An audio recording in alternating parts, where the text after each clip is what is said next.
Welcome to the Learning Pines YouTube. We hope this video helps.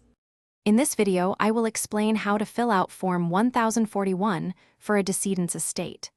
This form is crucial for reporting the income, deductions, and credits of an estate.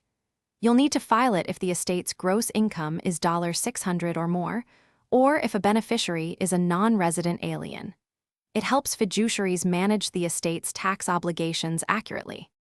When completing Form 1041, you must accurately report all income the estate received. This includes common items like interest from bank accounts, dividends from stocks, and any capital gains from asset sales. Remember to also account for any income that is distributed to beneficiaries, as this affects the estate's taxable income.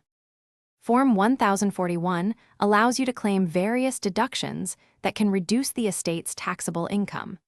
Common deductible expenses include administrative costs, such as attorney fees, accountant fees, and executor commissions. Additionally, certain tax credits may be available to further lower the estate's overall tax liability, so be sure to explore all options. After reporting income and deductions, you will calculate the estate's taxable income and the tax due. Ensure all required schedules, like Schedule K1 for beneficiaries, are properly completed and attached.